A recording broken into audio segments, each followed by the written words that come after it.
Good morning, friends. Have a nice day today. જે નવું chapter આપણે 6th કાર્ય ઉર્જા અને પાવર ચાલુ કર્યું છે એમાં છેલ્લે કાર્ય ઉર્જા પ્રમેય અને કાર્યના સંદર્ભમાં કેટલીક માહિતી આપણે અગાઉના લેક્ચરમાં જોઈ હતી. હવે આજે ત્યાંથી થોડાક આગળ વધીએ તો કાર્ય એટલે શું? તો કાર્ય એટલે જો તમે બળ વાપરો અને એ બળના ભોગે જો સ્થાનાંતર થતું હોય, બળના ભોગે જો સ્થાનાંતર થતું હોય તો કાર્ય થયું એમ કહેવાય. જ્યાં સુધી તમે બળ વાપરો છો પણ સ્થાનાંતર થતું નથી તો કાર્ય કહી શકાય નહીં. તો કાર્ય W બરાબર સૂત્ર છે F.D, એટલે કે FD cos theta. Dot product છે, આપણે આગળના લેક્ચરમાં ભણી ગયા છીએ, બે સદિશોનો અદિશ ગુણાકાર. તો W બરાબર F.D, જે સૂત્ર તમે જોઈ શકો છો, એટલે કે FD cos થીટા, જ્યાં F એટલે બળ અને D એટલે કોઈ પદાર્થનું થતું સ્થાનાંતર. હવે કાર્ય છે, કાર્ય ધન કાર્ય ક્યારે થાય, કાર્ય ઋણ ક્યારે થાય? તો ધારો કે કોઈ પદાર્થ છે એના ઉપર તમે બળ વાપરો છો અને જે દિશામાં બળ વાપરો છો એ જ દિશામાં જો પદાર્થ આગળ ખસતો હોય તો થતું કાર્ય ધન કહેવાય. પણ જો પદાર્થ ઉપર બળ આ દિશામાં લગાડો છો અને સ્થાનાંતર વિરુદ્ધ દિશામાં થાય, તો એ સંજોગોમાં કાર્ય છે તે ઋણ થાય. તો બળની દિશામાં સ્થાનાંતર હોય તો કાર્ય ધન, બળની વિરુદ્ધ દિશામાં જો સ્થાનાંતર થાય તો કાર્ય ઋણ મળે. કાર્ય એટલે F.D, પારિમાણિક સૂત્ર M1L2T-2. MCQમાં પૂછાય તો આપણે લખી શકીએ એકચ્યુઅલી કાર્ય એ ઉર્જા જ છે. તો ઉર્જાનું પારિમાણિક સૂત્ર પણ શું હતું બીજા ચેપ્ટરમાં જોઈ ગયા છીએ, M1L2T-2 જ છે. કાર્યનો એકમ, કાર્ય એટલે બળ ગુણ્યા સ્થાનાંતર, બળનો એકમ ન્યૂટન અને સ્થાનાંતરનો એકમ મીટર. તો કાર્યનો એકમ ન્યૂટન મીટર. પણ આપણે એના શોધક સર આઇઝેક જૂલ પરથી આપણે એને જૂલ પણ કહીશું, બરાબર? તો બળનો એકમ ન્યૂટન છે, બળનો એકમ સર આઇઝેક ન્યૂટનના ઉપરથી ન્યૂટન છે, પણ એની સાથે અહીંયા વધારાનું ડિસ્પ્લેસમેન્ટ એટલે મીટર આવે તો ન્યૂટન મીટર.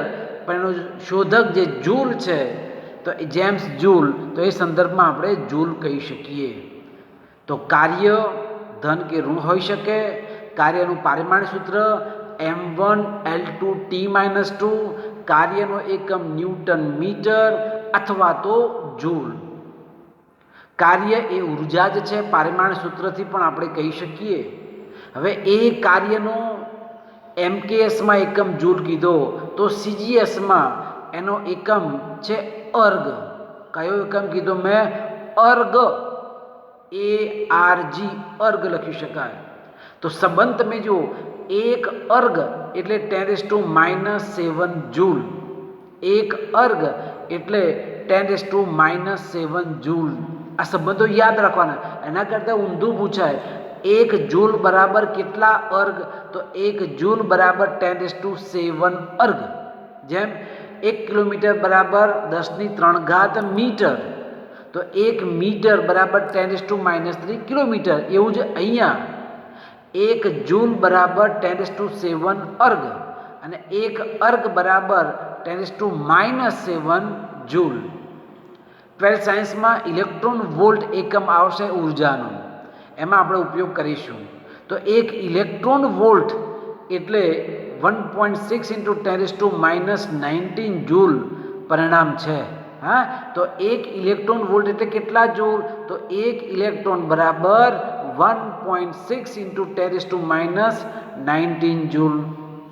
બીજો કેલરી પણ એક એકમ છે. તો એક કેલરી એટલે આશરે પડતું 4.2 જૂલ. એક કેલરી એટલે 4.2 જૂલ આશરે પડતું મૂલ્ય છે, પણ નજીકની કિંમત છે 4.186, 4.186 જૂલ. તો 1 કેલરી બરાબર 4.186 જૂલ. પછી 1 કિલોવોટ કલાક, જેને આપણે યુનિટ પણ કહી શકીએ, ઘર વપરાશમાં કેટલા કિલોવોટ કલાક એટલે કે કેટલા યુનિટ વીજળી બળી છે તે એ ઉર્જા જ છે. તો 1 કિલોવોટ કલાક KWH બરાબર 3.6 ગુણ્યા 10⁶ જૂલ. 1 KWH કિલોવોટ કલાક એટલે 3.6 ગુણ્યા 10⁶ જૂલ. તો આ જે સંબંધો મેં અહીંયા લખ્યા છે એ સંબંધોને આધારે MCQ લેવલમાં ક્યાંક પૂછાય તો આપણને ખ્યાલ હોવો જોઈએ. MCQ માટે પારિમાણિક સૂત્ર, એકમ, સંબંધ, 1 અર્ક બરાબર 10⁻⁷ જૂલ, 1 ઇલેક્ટ્રોન વોલ્ટ એટલે 1.6 10⁻⁹ જૂલ, 1 કેલરી એટલે 4.186 જૂલ, 1 કિલોવોટ કલાક એટલે 3.6 ગુણ્યા 10⁶ જૂલ. તો આ કાર્ય અને એના એકમો અને એમના વચ્ચેનો સંબંધ અહીંયા આપણે જોયો. તો કાર્ય ક્યારે ન કહેવાય? તો પહેલું, બળ આપીએ છતાં સ્થાનાંતર થતું નથી. મેં ગઈકાલે લાસ્ટ લેક્ચરમાં કીધું હતું, એક બેડું ભરેલી કોઈક સ્ત્રી છે, માથા ઉપર લઈને ઊભી છે, તો એનું કાર્ય ફિઝિક્સની ભાષામાં કહેવાય નહીં. બરાબર? કેમ? એને સ્થાનાંતર નથી થઈ રહ્યું. આ પુસ્તક છે, આમ પકડીને હું બેસી રહું 2 કલાક સુધી, પણ મેં કંઈ કાર્ય કર્યું કહેવાય નહીં. નીચેથી બળ વાપર્યું છે મેં, પણ આનું સ્થાનાંતર હું કરાવતો નથી. સ્થાનાંતર નથી થતું એનો મતલબ થાય કે કાર્ય થતું નથી. તો બળ આપવા છતાં જો સ્થાનાંતર ન થતું હોય તો કાર્ય કહી શકાય નહીં. બીજું, આપણે બળ જ ના વાપરતા હોઈએ. લો, જો બળ જ ન વાપરતા હોઈએ ત્યારે પણ સૂત્ર શું છે? કાર્ય W બરાબર F.D. તો F જ ન હોય તો એનો મતલબ એ થાય કે કાર્ય થતું નથી. અને ત્રીજું, બળ અનેક થતું સ્થાનાંતર પરસ્પર લંબ હોય. ધારો કે આને ધક્કો આમ મારું છું પણ પદાર્થ આમ ખસે છે, ધક્કો આમ, પદાર્થ આમ ખસે, તો બંને વચ્ચેનો ખૂણો કેટલો થઈ ગયો? 90° થાય. અને આપણે સૂત્રમાં તમે જુઓ, FD cos θ એટલે ખૂણો કેવો છે? 90, પણ cos 90 એટલે શું મળે? 0 મળે. આથી જો બળ અને સ્થાનાંતર પરસ્પર લંબ હોય ત્યારે પણ કાર્ય થતું નથી એમ આપણે કહી શકીએ. સમજણ પડી? નેક્સ્ટ ટોપિકમાં એક ઉદાહરણ છે 6.3 કે જેમાં એક સાયકલ સવાર 10 મીટર અંતર ઘસડાઈને સ્થિર થાય છે. હવે ઘસડાને સ્થિર થયો એટલે એ બ્રેક મારતો હશે, તો બળ કઈ દિશામાં લાગતું હશે? વિરુદ્ધ દિશામાં બળ લાગતું હશે. માટે એ બ્રેક મારે છે ને પછી ઊભો રહેતો હશે. સાયકલ પર 200 ન્યૂટનનું બળ, બ્રેકના કારણે 200 ન્યૂટનનું બળ ગતિની વિરુદ્ધ લાગે છે. ફરી તમે પ્રશ્ન જુઓ, પ્રશ્ન વારંવાર વાંચવાનો. એક સાયકલ સવાર 10 મીટર અંતર ઘસડાઈને સ્થિર થાય છે. આ માટે રસ્તા વડે સાયકલ પર 200 ન્યૂટનનું બળ ગતિની વિરુદ્ધ દિશામાં લાગે છે. તો રસ્તા વડે સાયકલ પર કેટલું કાર્ય થાય છે તે શોધવું છે. બી, સાયકલ વડે રસ્તા પર કેટલું કાર્ય થાય છે એ શોધવું છે. તો આપણું સૂત્ર ખબર છે, કાર્ય W બરાબર FD cos θ. ચલો, F કેટલું છે? 200 ન્યૂટન જેટલું અહીંયા F છે. ડી સ્થાનાંતર કેટલું કરે છે? 10 મીટર. તો 200 ગુણ્યા 10, અને થીટા તમે જો, થીટા કેટલો મળ્યો? 180. કેમ એમ? કે બ્રેક મારે છે, બળ મારે છે, ઊભું રહે છે, બળ વિરુદ્ધ દિશામાં છે, તો એના કારણે થીટા ગતિની વિરુદ્ધ દિશામાં લાગતું બળ અને આગળ જઈને ઊભું રહે છે, તો બંને વચ્ચેનો ખૂણો કેટલો બને? 180° બને. અને cos 180 એટલે -1. આથી કાર્ય -2000 ન્યૂટન જેટલું મળે. કેટલું મળે? -2000 ન્યૂટન. તો એનો મતલબ એ થયો કે રસ્તા વડે સાયકલ પર કાર્ય થાય, સાયકલ ઊભી રાખવી છે માટે વિરુદ્ધ દિશામાં કાર્ય થાય છે, માટે માઇનસ નિશાની આવે. -2000 ન્યૂટન જેટલું વિરુદ્ધ દિશામાં બળ લાગે. બીજા બીમાં તમે જુઓ, સાયકલ વડે રસ્તા પર કેટલું કાર્ય થશે. હવે વિચાર કરો, સાયકલ વડે કાર્ય રસ્તા માટે શોધવું છે તો રસ્તો થોડી ખસે છે. આપણે અગાઉ જોયું, જો પદાર્થ ખસે જ નહીં તો કાર્ય થાય નહીં. સાયકલ ખસે છે તો સાયકલ પર કાર્ય થાય, પણ રસ્તો થોડી ખસે. તો રસ્તો ખસતો નથી, માટે સ્થાનાંતર 0 તો થતું કાર્ય કેવું આવે? 0 આવે. તો તમે જો કે સાયકલ વડે રસ્તા પર થતું કાર્ય બરાબર શું લખવાનું છે? ત્યાં 0 લખવાનું છે. તો આ રીતે બીજા કિસ્સામાં સ્થાનાંતર ન થતું હોવાથી કાર્ય છે કાર્ય 0. ક્લિયર?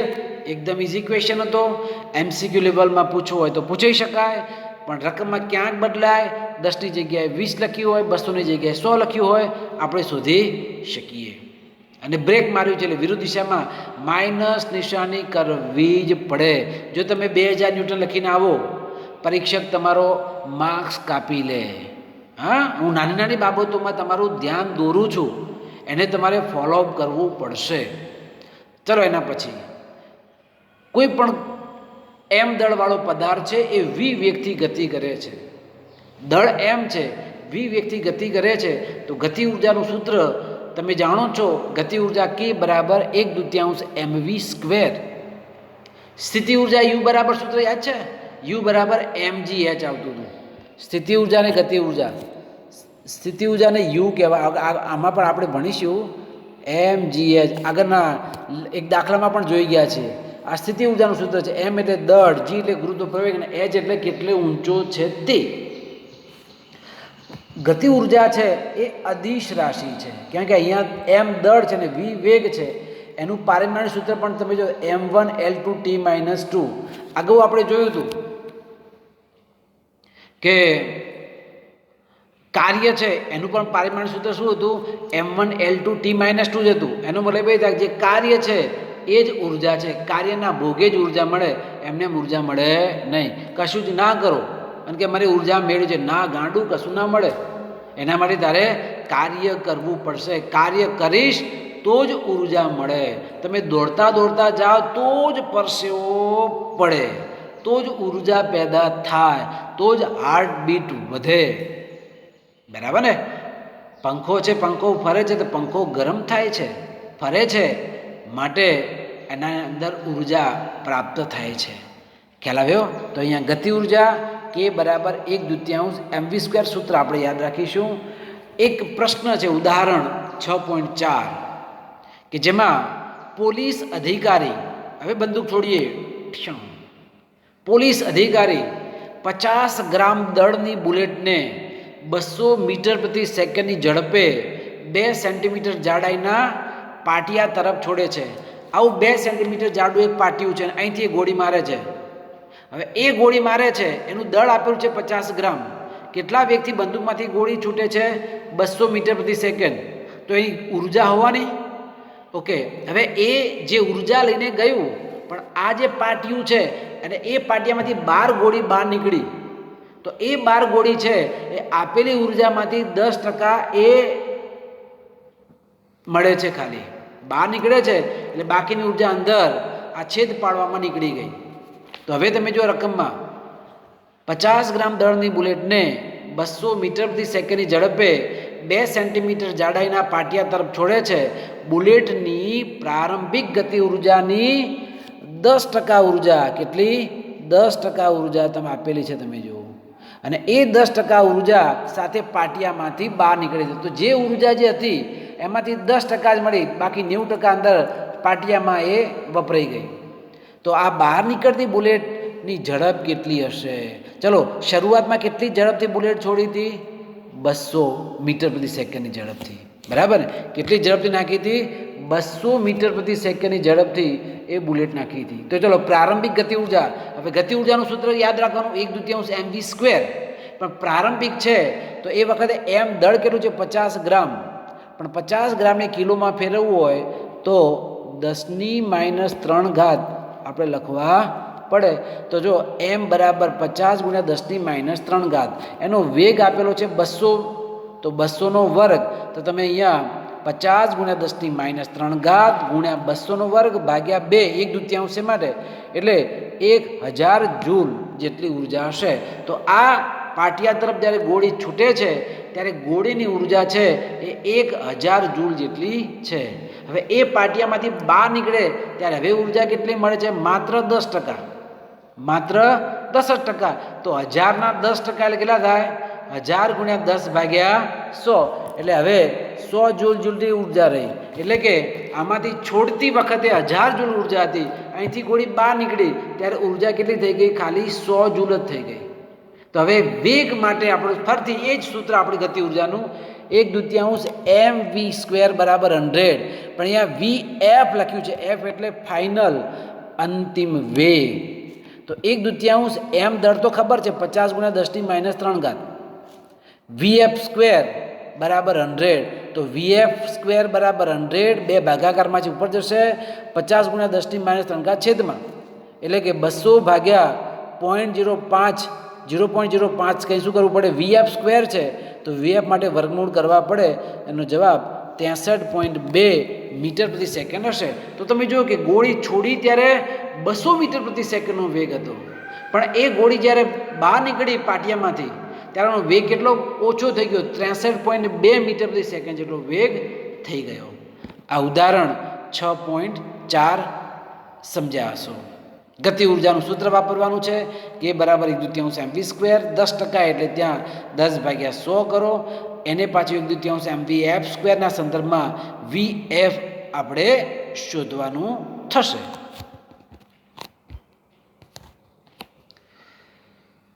એક ઉદાહરણ 5 તમે જુઓ કે જેમાં રેલવે પ્લેટફોર્મ ગયા હશો. કેટલાક તો જશે, હવે કોઈ દિવસ ઘણા નહીં પણ ગયા. કેટલાક એવું પણ કે નાનપણમાં ગયા છો, હવે હમણાં નથી ગયા. સારું, હવે મોટા થશો એટલે જશો. તો રેલવે પ્લેટફોર્મની ખરબચડી સપાટી, કેવી સપાટી છે? ખરબચડી સપાટી પર એક બેન પતરાની પેટીને ધક્કો મારે છે. મોટી પતરાની પેટી છે, એને ધક્કો મારે છે. ઓકે, શરૂઆતમાં તો ધક્કો મારવાનો હોય તો કેવું આમ બળ વધારે વાપરે, પછી ધક્કો મારતા મારતા આગળ જાય તમે શું થઈ જાય? થાકી જાય. એટલે તમારું જે બળ છે, બળ કેવું થઈ જાય? થોડુંક ઓછું થાય. શરૂઆતમાં તો ફોર્મમાં લાવો ધક્કો મારી દઈએ. તો તમે જો અહીંયા 10 મીટર અંતર સુધી 100 ન્યૂટનનું બળ લગાડે છે. પ્રશ્ન વાંચવાનો, સમજવાનો. રેલવે પ્લેટફોર્મની ખરબચડી સપાટી પર એક બેન પતરાની પેટી ઘસડે છે. 10 મીટર અંતર સુધી 100 ન્યૂટન બળ લગાડે છે. ત્યારબાદ થાક લાગતા બળ ઘટીને 50 ન્યૂટન લાગે છે. પતરાની પેટીએ કાપેલું કુલ અંતર 20 મીટર ટોટલ. હા, પહેલું 100 મીટર, 10 મીટર અને બીજું પણ 10 મીટર, એટલે ટોટલ કેટલું થયું ગયું?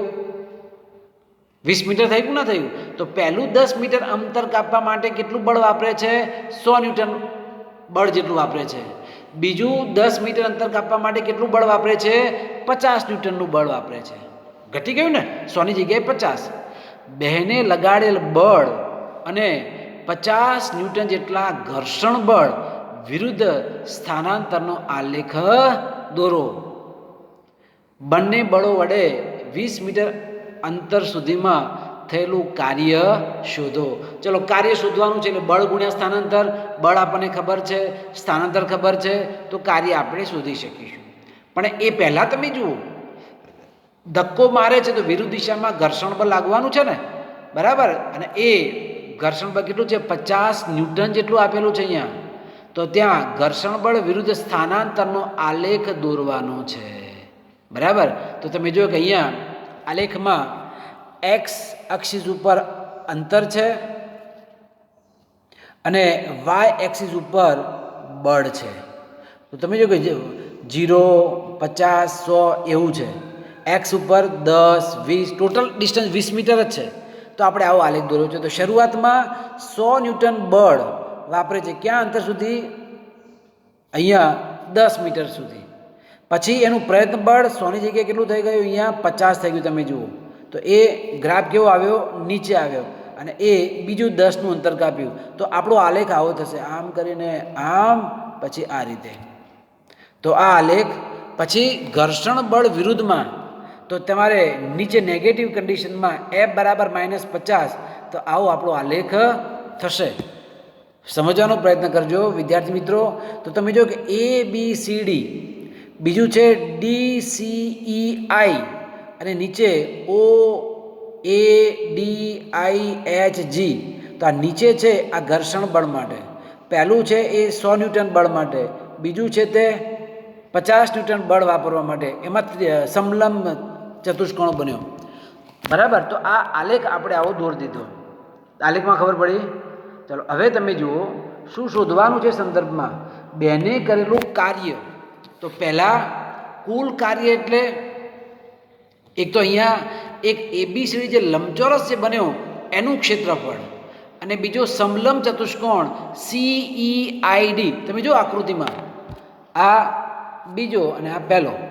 તો ABCD ચતુષ્કોણ એનું ક્ષેત્રફળ, અને બીજું CDIE એનું એ સમલંબ ચતુષ્કોણ છે. સમલંબ ચતુષ્કોણ ખબર છે ને, કે જેમાં સામસામેની એક જ જોડ સમાંતર હોય. સામસામેની એક જ જોડ સમાંતર હોય. તો તમે જો કે CD અને EI એ સમાંતર છે, જ્યારે ઉપરની CE અને DI એ પેલી ત્રાસી છે એ સમાંતર નથી. બાજુની દિવાલો છે એ સમાંતર છે, એટલે એક જ જોડ સમાંતર છે, માટે એને સમલંબ ચતુષ્કોણ કહેવાય. હવે તમે જો કે અહીંયા લંબચોરસનું ક્ષેત્રફળ એટલે લંબાઈ ગુણ્યા પહોળાઈ. તો આ માપ આપણું 10 છે, આ માપ કેટલું છે 100. તો 100 ગુણ્યા 10 એટલે 1000 થાય. બીજું અહીંયા તમે જો સમલંબ ચતુષ્કોણનું ક્ષેત્રફળનું સૂત્ર શું છે? સમલંબ ચતુષ્કોણ હોય તો એનું ક્ષેત્રફળ શોધવું હોય તો 1/2 100 + 50, 100 + 50 ગુણ્યા બંને વચ્ચેનું લંબ અંતર એટલે 10. એટલે કે જે સમાંતર હોય એ બે બાજુઓનો સરવાળો ભાગ્યા 2 ગુણ્યા બંને બાજુ વચ્ચેનું લંબ અંતર. તો 1/2, એક બાજુ 100 છે, બીજી કેટલી છે 50. તો 100 + 50 ભાગ્યા 2 ગુણ્યા બંને વચ્ચેનું લંબ અંતર કેટલું છે? કેટલું અંતર કાપે છે? 10 મીટર કાપે છે ને.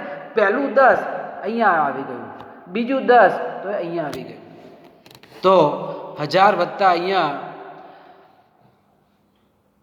1050, હા સોરી 750, ત્યારે 1750 જૂલ જેટલું કાર્ય થશે.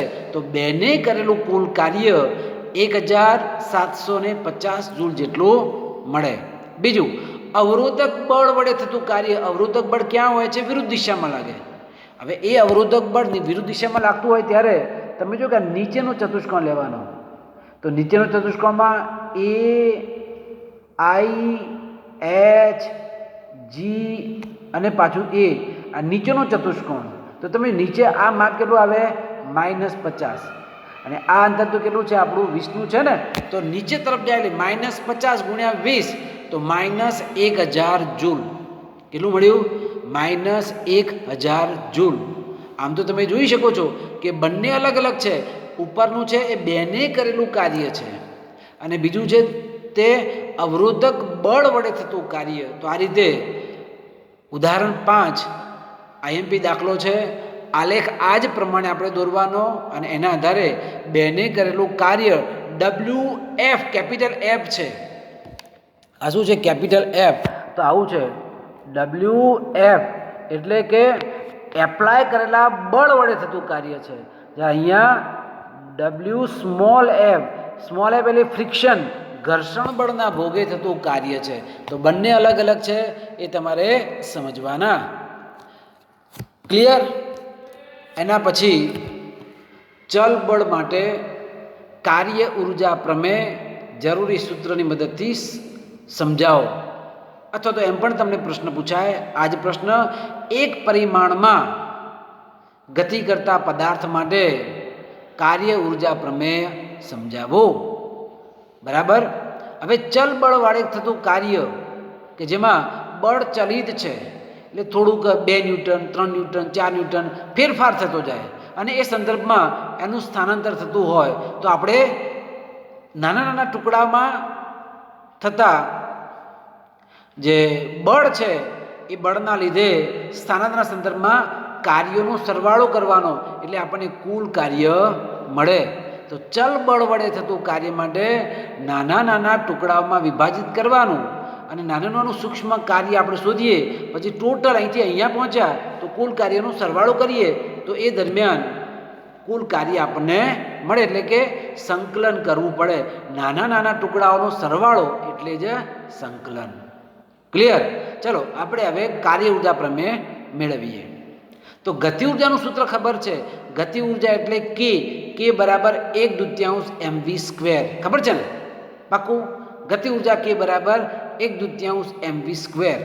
હવે સમયની સાપેક્ષે જો વિકલન કરીએ તો વિકલન એટલે d/dt. હવે શું કર્યું? આ ગતિ ઉર્જાનું જે સમીકરણ વિકલન કરો તો d/dt 1/2 mv². હવે 1/2 તો અચળાંક 12, m પણ 12, તો 1/2 ને m 12 આવી ગયા. હવે છે v². તો v² નું વિકલન 2 ઘાત છે, ઘાત ક્યાં આવી જાય? આગળ આવી જાય, એટલે 2v થયું. એક ઘાત ઘટી ગઈ એટલે 2v. પણ અહીંયા તો વેગ હતો, નીચે સમય હતો, એટલે dv/dt તમારે લખવું જ પડે. યાદ રાખજો, 2v × dv/dt. બી ગ્રુપ વાળા જરા આ મેથેમેટિકલ સ્ટેપમાં આપણે ધ્યાન રાખવાનું કે એનો ચલ ધારો કે આવું હોત v² અને d/dv હોત, v² નું વિકલન અને dv/dt હોત તો આપણે ડાયરેક્ટ લખવાનું થાય 2v લખવાનું. તો અહીંયા v ની સાપેક્ષે v નું વિકલન આવ્યું, પણ અહીંયા v નથી, અહીંયા તો શું છે? t છે. તો 2v તો કરવાનું જ આપણે, પણ આ વધારાનું dv/dt આપણે લખવું પડે. ખ્યાલ આવી ગયો? v નથી છેદમાં, એટલે તમે જુઓ કે અહીંયા 1/2 m × 2v dv/dt. હવે વેગનું સમયની સાપેક્ષે વિકલન શું આપે? આપણને પ્રવેગ આપે કે ના આપે? તો dv/dt બરાબર, હવે જો 2 કેન્સલ તો શું વધ્યું? mv અને dv/dt એટલે સમયની સાપેક્ષે વેગનું વિકલન એટલે પ્રવેગ. તો હવે mva એ પાસે લઈ લો તો ma × v, પણ ma એટલે શું થાય? F બરાબર ma, ન્યૂટનનો ગતિનો બીજો નિયમ. F બરાબર ma અને વેગ શું છે? સમયની સાપેક્ષે સ્થાનાંતરનું વિકલન. એક પરિમાણમાં ગતિ એટલે ધારો કે x દિશામાં ગતિ કરે છે તો ત્યાં વેગની જગ્યાએ dx/dt આપણે લખી શકીએ. તો આપેલા જે પરિણામમાં dk/dt બરાબર f v ની જગ્યાએ લખવાનું છે dx/dt. તો તમે બંને બાજુ હવે dt કેન્સલ કરી નાખો. બંને બાજુ dt કેન્સલ. શું વધ્યું? dk બરાબર f અને dx જ વધ્યા. જો તમે ધ્યાનથી જુઓ, dk બરાબર f dx. હવે આ તો થયું સૂક્ષ્મ માટે, પણ ધારો કે પ્રારંભિક અવસ્થાથી અંતિમ અવસ્થામાં જવું છે તો કુલ કાર્ય માટે સંકલન કરવું પડે.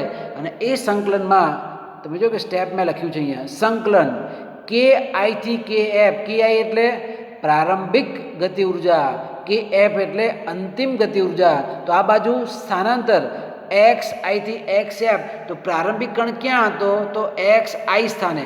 અંતિમ કણ ક્યાં ગયો? xf ફાઇનલ અંતરે.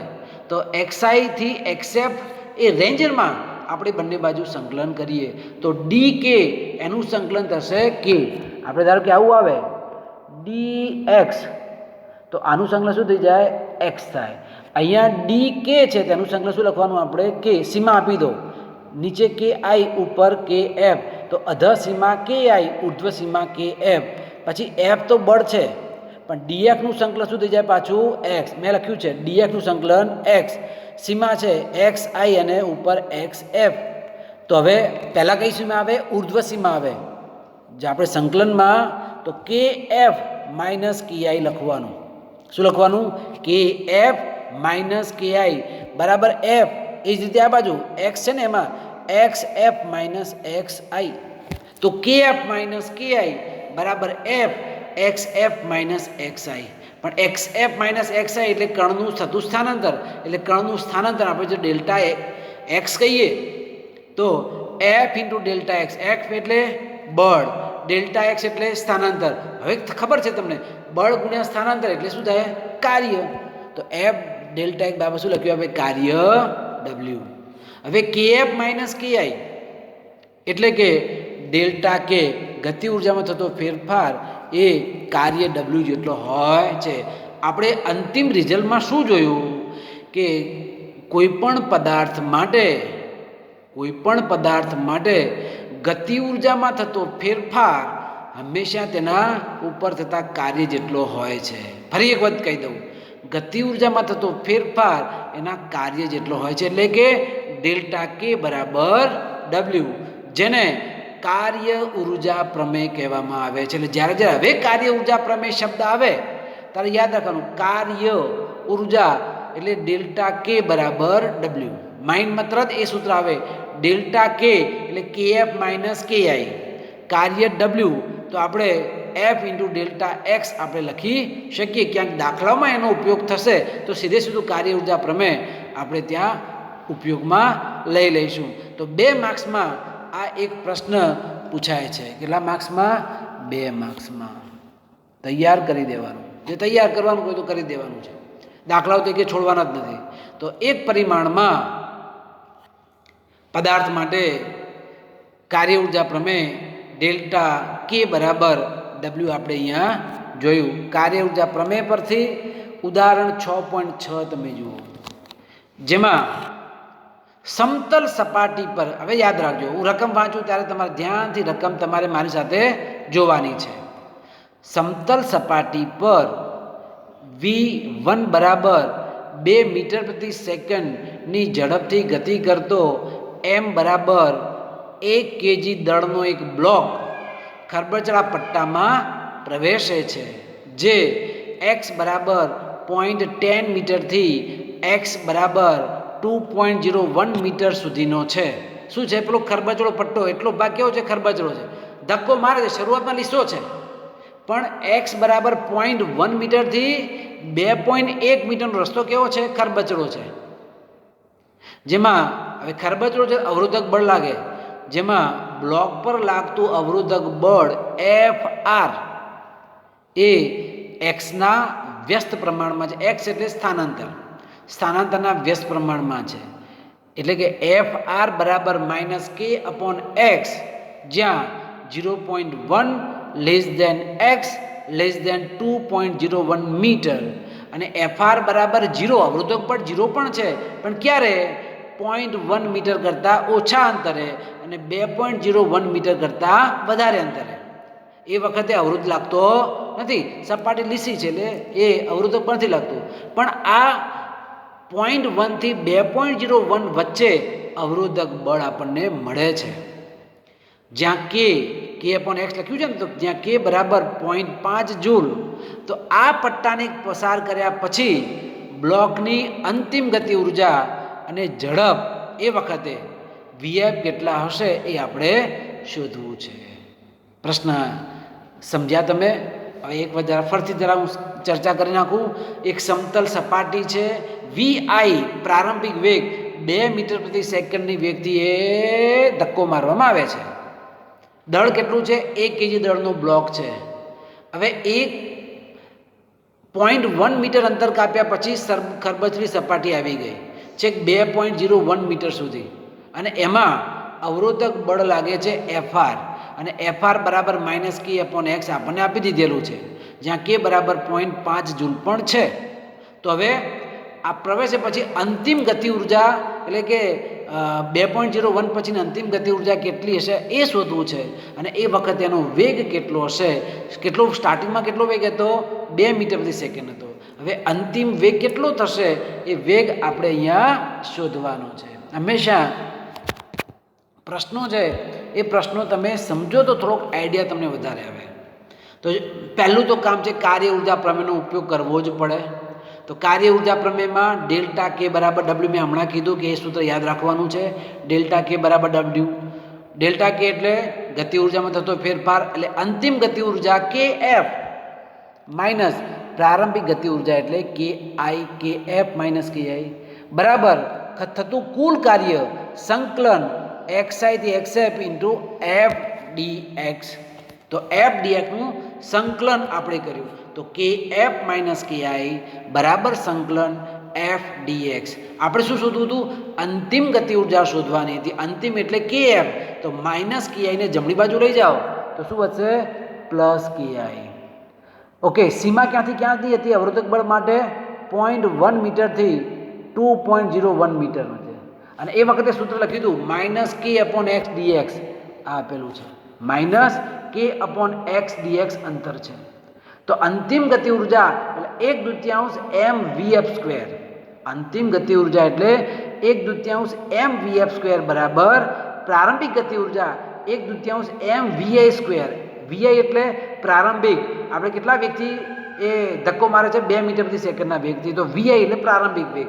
તો 1/2 એમ વીઆઈ સ્ક્વેર એટલે 1/2 દળ કેટલું છે? 1 કેજી છે.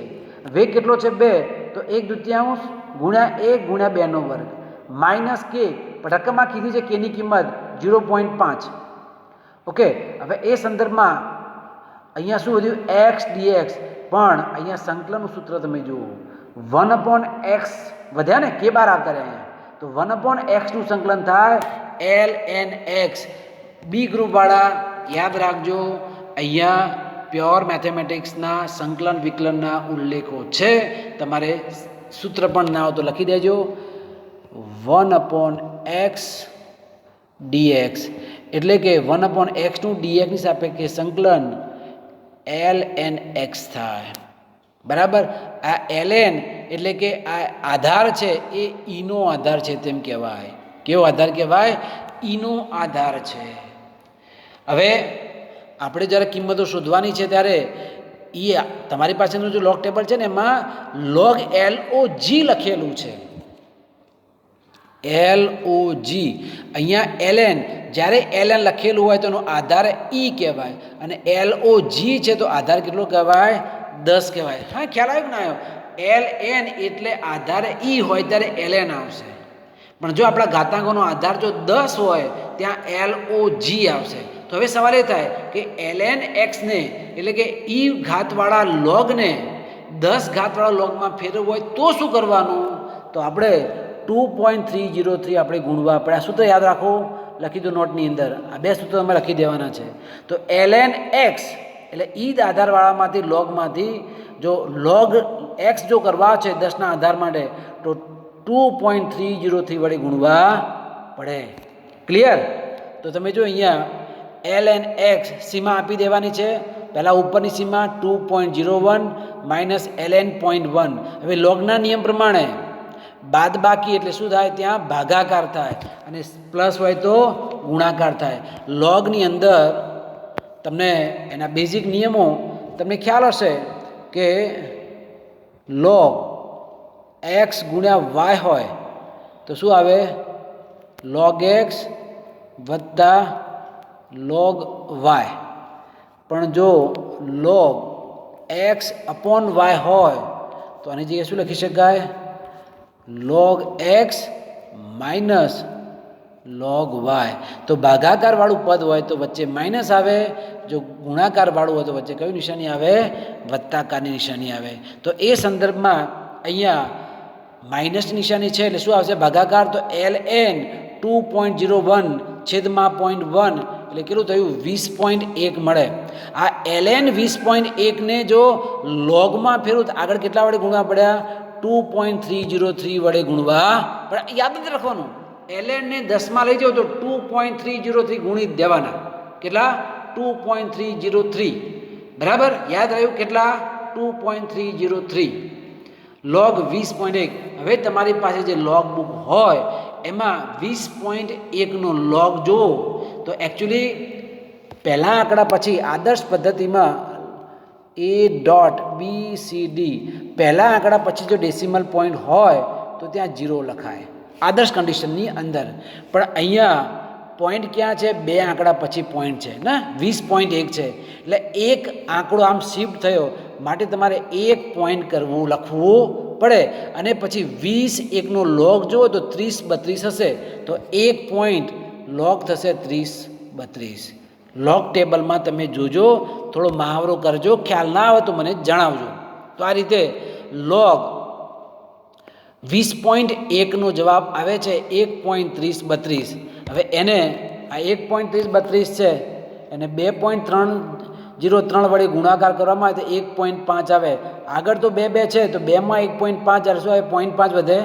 ઓકે, આપણે અંતિમ વેગ શોધવો હતો તો 1/2 mvf² બરાબર 0.5 તો vf² બરાબર 2 ભાગાકારમાં છે, ઉપર જતો ઉપર અને m દળ કેટલું આપેલું છે પદાર્થનું 1 kg આપેલું છે, m બરાબર 1 kg છે તો 0.5 2 ભાગ્યા 1 એટલે કેટલું આવે vf² એટલે 1 તો vf બરાબર કેટલું થાય વર્ગમૂળ કરો તો 1 જ મળે. 1નું વર્ગમૂળ 1 જ થાય, 1નું વર્ગમૂળ 1 જ થાય. તો આ રીતે આ દાખલામાં અંતિમ વેગ પેલા ખરબચડી સપાટીથી બહાર આવ્યા પછી અંતિમ વેગ 1 મીટર પ્રતિ સેકન્ડ જેટલો હશે. શરૂઆતમાં કેટલો વેગ હતો 2 મીટર પ્રતિ સેકન્ડ વેગ હતો, બરાબર ને. શરૂઆતમાં 2 મીટર પ્રતિ સેકન્ડ વેગ હતો કોનો?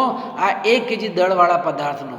પણ ખરબચડી સપાટી આવી ગઈ અને એનું ઘર્ષણ માટે આ સૂત્ર આપેલું હતું અને એના પછી જ્યારે બહાર નીકળે છે ત્યારે એનું અંતિમ વેગ છે એ 1 મીટર પ્રતિ સેકન્ડ જેટલું પ્રાપ્ત થાય છે. ક્લિયર? તો આ રીતે અહીંયા આટલા પ્રશ્નો જોયા. વિદ્યાર્થી મિત્રો, નોટ્સની અંદર બધા પ્રશ્નો લખજો. દાખલાઓની ખાસ પ્રેક્ટિસ તમારે કરવાની અને જે અમુક જે થિયરિકલ પોર્શન આવે છે એ પણ તમને કહેતો જઉં છું કે જે 2 માર્ક્સમાં પૂછાવી છે. શરૂઆતના ટોપિકમાં કીધું હતું કે MCQ લેવલમાં ટૂંકા પ્રશ્નો લેવલમાં પૂછાય તો એ પણ તમને સૂચના આપું છું, એનો તમારે અમલ કરવાનો. ક્લિયર? તો આ જે નોટ્સ છે એ તમે ચોક્કસ સારી રીતે બનાવજો, બરાબર. આગળની બાબતો હવે નેક્સ્ટ લેક્ચરમાં કહીશું. ત્યાં સુધી જય હિન્દ, જય ભારત, વંદે માતરમ. ખૂબ ખૂબ આભાર વિદ્યાર્થી મિત્રો.